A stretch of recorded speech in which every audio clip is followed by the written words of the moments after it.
Përshëndetje. Ju falenderoj sot për pranimin tuaj këtu dhe në zbatim të mënyrës së re të komunikimit që kemi prezantuar disa javë më parë me median, siç u kam bërë edhe me dje, unë sot si drejtori i përgjithshëm i Policisë Shtetit, por dhe të gjithë drejtuesit vendor të policive, do të jemi koherent çdo muaj në prezantimin e të gjithë rezultateve dhe detyrave që kemi realizuar. Sot kam zgjedhur të jem në Vlorë për të komunikuar nëpërmjet jush drejt për drejt me qytetarët dhe opinionin publik mbi situatën e krijuar pas ngjarjes së datës 30 maj në Zvërnec, si dhe për masat që policia e shtetit ka ndërmarrë dhe do të ndërmarrë për të garantuar ligjshmërinë, përgjegjësinë dhe standardet profesionale që qytetarët presin nga ne. Ngjarja e ndodhur, mënyra e menaxhimit të saj dhe informacioni i pasaktë i përcjell publikisht kanë cënuar standardin që unë kërkoj nga policia e shtetit dhe besimin që qytetarët duhet të kenë tek institucioni ynë. Për këtë arsye, kam marrë vendime të menjëhershme që në orët e para pas ngjarjes dhe janë nisur procese të plota hetimore dhe administrative për të nxjerrë përgjegjësitë përkatëse. Po ashtu, sot prezantova drejtorin e komanduar të Drejtorisë Vendore të Policisë Vlorë, drejtues Edvin Dreun, i cili do të ketë detyrën e rëndësishme të riorganizimit dhe forcimit të strukturave policore në qarkun e Vlorës në funksion të shërbimit ndaj qytetarëve dhe zbatimit të ligjit. Siç e dini, drejtori i Drejtorisë Vendore të Policisë Vlorë u shkarkuat 2 ditë më parë për shkak të dështimit në menaxhimin e tubimit të datës 30 maj në Zvërnec, po edhe për informacionin e pavërtet që u përçua publikisht për një qytetar që u mor forcërisht dhe u godit nga rojet e sigurisë private në kantier. Drejtoria Vendore e Policisë Vlorë ka nxjerrë gjithë mësimet e dhura dhe me të gjitha strukturat policore në varësi të saj duhet të identifikoj problematikat, si dhe të bëj propozimet përkatëse, qoftë për masa administrative të reja, qoftë kandidaturat të reja drejtuese në drejtori dhe komisariate sipas nevojave. Menaxhimi i strukturave, i situatave dhe problematikave nga ana e drejtuesve të drejtorive dhe komisariateve në varësi, integriteti, transparenca dhe shërbimi ndaj qytetarëve janë element bazë të vlerësimit për ta, por dhe domosdoshmëri për të mos humbur besimin dhe mbështetjen e qytetarëve. I kërkoj Drejtorisë Vendore të Policisë Vlorë që të jetë sa më e hapur, sa më aktive dhe profesionale në shërbim të qytetarëve dhe në zbatim të ligjit, dhe të mos përfaqësohet kurrësi dhe në asnjë rast para publikut me dobësinë e papranueshme të 3 ditëve më parë në Zvërnec, ku policia u shfaqe fjetur dhe jo profesionale, duke mos ndërhyrë në kohë për të parandaluar marrjen me forcë të qytetarit apo duke mos identifikuar dhe arrestuar në kohë punonjësit që goditi me grush qytetarin, ku ajo trup në turpëron të gjithëve. Prandaj, si që jeni ndjeni, kam urdhëruar që prej mbasditës së datës 30 maj të ngrihet një grup i posaçëm hetimor i cili do të hetojë të gjitha veprimet e kryera gjatë protestës, si dhe kam urdhëruar Drejtorinë e Standardeve Profesionale në Policinë e Shtetit, e cila ka nisur menjëherë një hetim të plotë dhe thelluar disiplinor për të gjithë zinxhirin komandues të Drejtorisë Vlorë. Po në funksion të nxjerrjes së përgjegjësive, në vijim të veprimeve administrative të kryera nga grupi i posaçëm i Departamentit për Sigurinë Publike për vlerësimin e zbatimit të përgjegjësive ligjore nga subjekti SHPSF Myrto Security 1-3A dhe SHPSF Major Security, rezultoi se të 2 subjektet janë konstatuar në shkelje. Për këto shkelje, mora vendimin për heqjen e licencave për të 2 subjektet e SHPSF-ve private. Jam drejtuar qytetarëve me ndjesë publike për atë informacion të pasaktë, sepse besimi publiku tek policia e shtetit është vlera më e rëndësishme dhe cënimi i tij nuk mund të justifikohet në asnjë rast. Por dua ta përsëris dhe këtu sot atë ndjes, sepse Vlora dhe vlonjatët meritojnë respektin ton më të madh dhe në asnjë mënyrë atë që pan dhe përjetuan atë ditë. Nga ana tjetër, dua të nënvizoj përsëri se policia e shtetit ka për detyrë ligjore të garantojë rendin e sigurinë e protestuesve të çfarëdo natyre, por po ashtu ka detyrë ligjore të mbrojë integritetin e çdo prone private që zotron dokumentacion të rregullt ligjor. Konkretisht, territori i rregulluar rezulton pronë private me dokumentacion të rregullt hipotekor, si dhe me autorizimin ligjor për rrethim. Prandaj, përfitojnë nga rasti të drejtojmë qytetarëve që protestojnë që çdo pretendim që kanë mbi pronën apo zhvillimin e saj të adresojnë në gjykat, sepse drejtësia e jo forca e ndajnë kush ka të drejtë e kush jo në sistemin demokratik. Veprimet hetimore dhe administrative në lidhje me ngjarjen e Zvërnecit vijojnë në bashkëpunim të plot me prokurorinë e rrethit gjyqësor Vlorë dhe me Agjencinë e Mikëshyrjes Policore. Dhe rezultatet përfundimtare të këtyre hetimeve si penale dhe administrative do t'i bëhen të njohur opinionit publik më vonë. Standardi im si drejtori i përgjithshëm është standardi që kërkojnë qytetarët e ndershëm dhe kërkon ligji, një polici profesionale me integritet, garante për mbrojtjen e të drejtave dhe lirive themelore të qytetarëve, si dhe të jetës e pronës së tyre. Ndërkohë, parandalimi i ngjarjeve kriminale, zbardhja e tyre të ndodhura më parë, siguria gjatë sezonit turistik, siguria rrugore, rritja e sigurisë detare, mbrojtja nga dotja akustike, ndjekja në dinamike shqetësime dhe denoncime të qytetarëve, goditja armbajtjes pa leje, krimjeve mjedisore, kapja e personave në kërkim, parandalimi dhe goditja e kultivimit të bimëve narkotike, si dhe goditja e trafiqeve të palishme, janë në fokusin ton të përditshëm të punës policisë shtetit për gjatë këtij sezonit veror 2026 dhe jo vetëm. Në përfundim, dua t'u drejtojmë gjithë qytetarëve të Vlorës dhe të gjithë Shqipërisë. Policia e shtetit do të jetë e pranishme, aktive dhe e vendosur për të garantuar rendin, sigurinë dhe zbatimin e ligjit për çdo dhe pa dallim. Asnjë shkelje e ligjit, asnjë cënim interesit publik dhe asnjë neglizhencë në përmbushjen e detyrës nuk do tolerohet. Besimi i qytetarëve fitohet vetëm me punë, profesionalizëm dhe integritet. Ky është standardi që kam kërkuar dhe do vazhdoj të kërkoj nga çdo punonjës policie në të gjithë vendin. Kush i shërben me ndershmëri qytetarëve do të ketë mbështetjen time të plotë. Kush cënon ligjin, standardet profesionale apo besimin e publikut do të përballet me ndëshkim. Ky është standardi që kam vendosur për veten time, por njëkohësisht kërkoj që të ndiqet pa kompromis nga të gjithë punonjësit e policisë shtetit.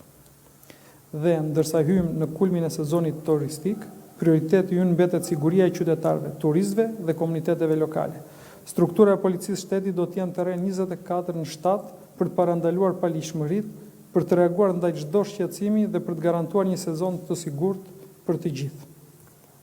Ju faleminderit dhe jemi të gatshëm për të përgjigjur gjithë pyetjeve që keni.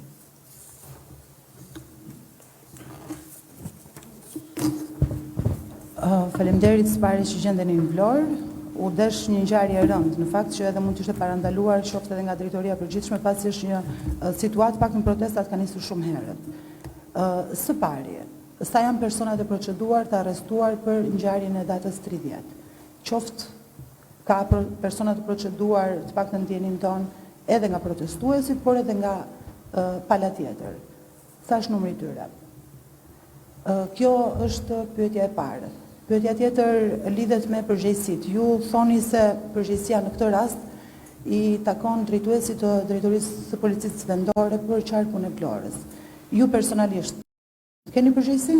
E para. Dhe nëse i referohemi përgjegjësisë sa i takon deklaratës, pak mënyra si funksionon deklarata nuk e bën ose nuk del nga drejtoria dhe nga qarku në këtë rast, del nga qendra. Pra është një deklaratë që e bën drejtoria e përgjithshme. Qoftë se i referohemi deklaratës paktën. Këto dy pyetje të parat. Faleminderit. Unë para se të vija në drejtorinë vendore të policisë Vlorë, ndalova dhe mora një takim me drejtuesin e prokurorisë së rrethit gjyqësor Vlorë, dhe me të cilin diskutuam dhe ndam shqetësimet tona të përbashkëta për këtë ngjarje dhe për gjithë situatën dhe dinamikën e kriminalitetit që ka qyteti Vlorës. Për sa i përket kësaj ngjarje, u garantoj që së bashku me prokurorinë hetimet kanë filluar edhe me agjencinë mbikëqyrëse të AMP-n dhe po vazhdon hetimi i thelluar në çdo detaj dhe për çdo përgjegjës kryesor që është në këtë ngjarje, si nga ana e protestuesve, si nga ana e policive private, njëkohësisht edhe nga ana e punonjësve të policisë që kanë shkelur detyrën. Përgjegjësia për ngjarjen, padyshim që është e të gjithë neve. Unë e përmenda dhe që parë që kjo është një ngjarje që na turpëron të gjithëve dhe nuk na jep burrërik që ne të themi që patjetër ne ishim më të mirët. Aty u shkelen të gjithë standardet që ne duhet të përfaqësonim një polici dinjitoze dhe për këtë është kjo mënyrë reagimi dhe shkarkimi i drejtorit policisë vendore Vlorë. Përgjegjësia për menaxhimin e kësaj proteste ka qenë tërësisht e drejtorisë vendore policisë Vlorë. Në komunikimet që kemi pasur me drejtuesin e policisë Vlorë, ka pasur gjithë mbështetjen e dur nga policia e shtetit, por kjo asnjë mënyrë nuk i bën më pak fajtor për mos mbarvajtjen e kësaj situate dhe kësaj proteste. Për sa i përket personave që janë proceduar penalisht, ata janë 3 që ju tashmë e dini zyrtarisht nga policia private, hetimi po vazhdon, siç u bëra me dije, por edhe nga ana e protestuesve janë në proceduar disa protestues në gjendje të lirë, të cilët kanë reaguar jo në përputhje me ligjin. Faleminderit.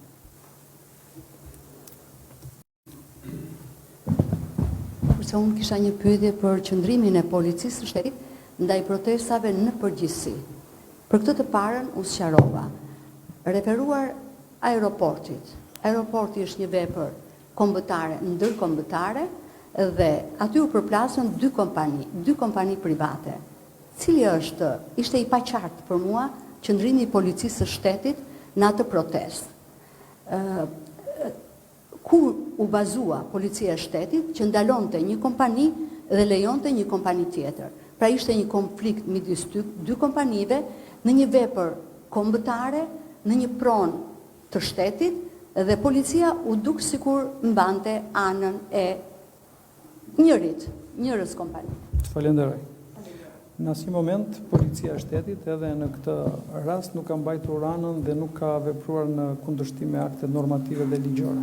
Aty ka pas një kërkesë nga subjekti që ka të drejtën e administrimit të aeroportit dhe në funksion të mos konflikteve dhe mos të agravimit të situatës, ne jemi vendosur aty për të marrë gjithë masat që mos të kishim një rast si ky i Zvërnecit. Se po mos të ishte policia prezent, besoj dhe aty mund të kishte perceptuar situata dhe ndoshta 2 javë më parë në Vlorë për të marrë këto masa. Por në atë rast policia ka vepruar drejt edhe me bazë të lishmërisë. Nuk di faktet e gjykatës penale, unë po them personi që ka pas në administrim, se nuk i di gjithë proceset që kanë ndjekur kompania me njëra tjetrën, pra 2 kompanit, por personat që kanë pas në administrim, me vendim gjykate, kanë kërkuar ndihmë te policia. Për mos të përçuar më tej konflikti, për mos të përhapur më tej konflikti, ne morëm këto masa. Njëra kompani funksion apo bila?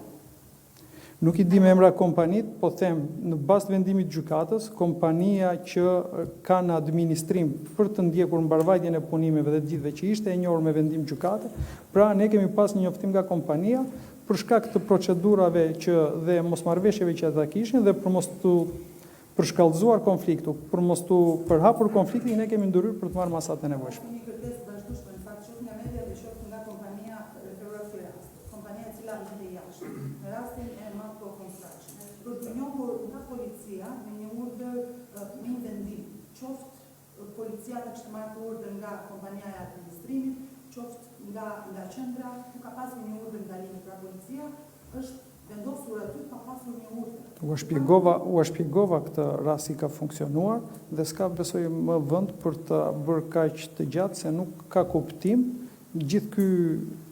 Ka kuptim në rastin kur interpretimi është policia është e njëanshme. Nuk është fare njëanshme se ta thash. Ka pasur një njoftim për mos përshkallëzimin e konfliktit. Tani vendimet e gjykatës se si i kanë palët me njëra tjetrën e zgjidhin ato. Faleminderit. Drejtor, Algerta Rizi, Euronews Albania. Çfarë do ndodh me atë gardë të shëmtuar me tela me gjëma në qytetin e Vlorës? Lejohet ajo të shkojnë deri në det? Faleminderit, tek bëra prezent edhe më lart, ai rrethimi që është bërë aty është pjesë e lejes që ka autoritetet për të ndërtuar dhe për zhvilluar atë pronë pasi është një pronë private. Se u shoh telat me gjëma? I ka heq policia? I ka heq policia? Atëre, mos na kërkoni gjëra që s'janë kompetencë jona. Referuar si rast, tjetër sërish kur jeni njohur ju me vendimin që kompania ka të drejtën e ndërtimit apo ndërhyrjes në këtë zonë, sado private apo publike këtë zonë. Patjetër që policia kur ka reagim duhet të njihet me dokumentacion. Ndjenin ton, leja të paktën nga është të përsa i takon zhvillimit të asaj zone, është të përmosur në fund të muajit prill, konkretisht datë 23. Ndërkohë që punimet kanë nisur shumë herë dhe zona është trajtuar shumë herë. Ka pasur ndonjë indicie kontrolli nga ana juaj për atë territor? Që janë punimet që po ndodhin se po rrethohet zona? Këtu kemi shefin e komisariatit, zëvendësdrejtorin e policisë Vlorë dhe kësaj pyetje mund t'i përgjigjen zotërinjt. Dhe sa i takon edhe diçka tjetër ndërtimeve në qarkun e Vlorës, jo vetëm për bashkinë e Vlorës, por edhe për Marrën dhe zonën e Bregorit. ka njësë problematika shërire në ndërtimin e pandemie. Konkretisht, një përgjigje nga ana juaj, prapë do duhet të faktit për base me shefat e komisariateve, por denoncime edhe të parë verifikuara nga ana jonë, sa i reagon në zonës së Bregdetit, qoftë për Vlorën, qoftë për Timarën. Do kemi vëmendje më të veçantë të themi ndërtimi i paleje ose të paktën nga ju si drejtues i ri i policisë së shtetit mbi ndërtimin e paleje. Faleminderit. Unë dhe sot që isha në takim me strukturat e policisë Vlorë, e përmenda faktin e krimeve mjedisore dhe ndërtimeve pale, patjetër që ato do jenë në fokusin ton të veçantë dhe nuk do ketë dallim për sa i përket kësaj pjese. Mirëpres çdo denoncim tuaj, edhe juve si gazetar, po dhe në tërësi qytetarëve dhe komunitetit, për të bërë të mundur evidentimin sa më reale më të saktë të këtyre problematikave. E njëjta situatë, po themi, për sa i përket protestës që ndodhi, ku videot e qytetarëve që u shpërndan më vonë masivisht në rrjet na ndihmuan dhe na bën të fillonim hetimet dhe arrestimin e personit që goditi qytetari.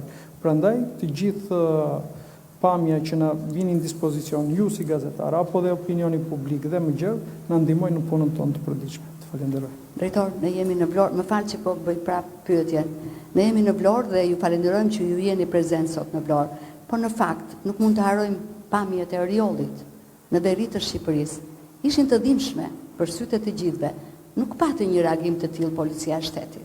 Ndërsa në Vlorë, Zvërneci e ktheu shumë vëmendjen e policisë së shtetit. Po në Oriol, pse nuk pati një reagim? Edhe në Oriol, policia ka qenë prezent në konfliktin që ka pas dhe aty shoqëria e ndërtimit me banorët e zonës, ka qenë prezent, gjithmonë janë përfunduar materialet procedurale, janë ndjekur dhe kanë qenë në vëmendjen e policisë shtetit, por nuk ka qenë situata si ato të tmerrshme njësoj pothuajse si në Zvërnec, ku ai rast ishte vërtet një veprim i tmerrshëm nga ata punojësit e policisë private. Prandaj, ndoshta edhe masat, edhe me ardhjen time, kanë qenë më të forta, pasi në ngjarjet e Oriollit nuk kam qenë unë në këtë detyrë, por nëse do isha unë, patjetër që do kisha vepruar në këtë mënyrë.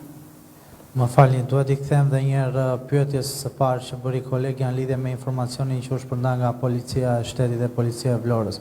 Duke marrë parasysh eksperiencat e radhëve të kaluara, çdo komunikat e Policisë së Vlorës kalon dhe konfirmohet nga qendra. Si është e mundur që një drejtori vendore e Policisë së Vlorës shpërndan një informacion pa miratimin e qendrës dhe si është e mundur që edhe vetë faqja e policisë shpërndan të tillë informacion. Dhe pyetja e dytë ka të bëjë me Të përgjigje për këtë. Unë e kuptoj sensibilizimin që ka marrë kjo ngjarje, por dua t'u them se veprimet në terren dhe veprimet verifikuese kanë qenë punojësit e drejtorisë vendore policisë Vlorë që i kam parë. Unë e kam shprehur ndjesën time për këtë veprim tonin ose të policisë Vlorë të pa verifikuar sakt dhe prandaj thash që edhe qytetarët që na kanë ndihmuar më tej me videot dhe bëm atë reagim që duhet të bënim duke marrë gjithë përgjegjësinë e ndodhjes së këtij keq informimi për publikun. ndërtimet paleje sollën shkrirjen e policisë në Saran, si do të veprohet për këtë komisariat? Komisariati ka një drejtues që është i komanduar përkohësisht në atë detyrë, pasi procesi i konkurimeve në Policinë e Shtetit është në zhvillim me sipër dhe me përfundimin e procesit konkurimeve në Policinë e Shtetit do emërohet dhe drejtuesi i ri i Komisariatit Saran dhe gjithë strukturës së tyre. Nuk percipitoi protesta tek aeroporti, sepse policia e shtetit ishte atje, por percipitoi në Zvërnec. E njëjta polici, sepse kam përshtypjen që shpesh herë duket sikur policët në fakt po bëhen ai mishi për top, le të themi, se nuk ka mundësi një polici e mësuar në protesta me ngjarje të tilla të jashtëzakonshme nga videot që keni parë dhe ju dhe nuk ka pasur dhe nuk ka reaguar menjëherë. Pra më duket e çuditshme se është okej që le ta shkarkojmë drejtorin e policisë, le t'i shkarkojmë komisariatet të gjitha, por a jeni ju në fakt edhe një njeri i cili duhet ta mbroni integritetin, dinjitetin e kësaj policie që patjetër ka urdhra mbi krye. Kur ka një mospërmbushje të theksuar të detyrës dhe siç e keni parë në ato pamje të tmerrshme, është e pamundur dhe ne mos të reagojmë dhe është e pamundur që ne të mos marrim përgjegjësitë tona. Por rasti konkret nuk ishte ai 2-3 javë më parë në Zvërnec, Mendoj që policia aty ishte pothuajse inekzistente dhe për këtë arsye janë marrë këto masa. Patjetër që punojësin e policisë e mbroj me shumë fanatizëm atë që sillet mirë dhe ndershëm me qytetarët, atë që punon sipas standardeve dhe sipas zbatueshmërisë së ligjit. Faleminderit. S'ka lidhje. Faleminderit dhe gjithë mirat.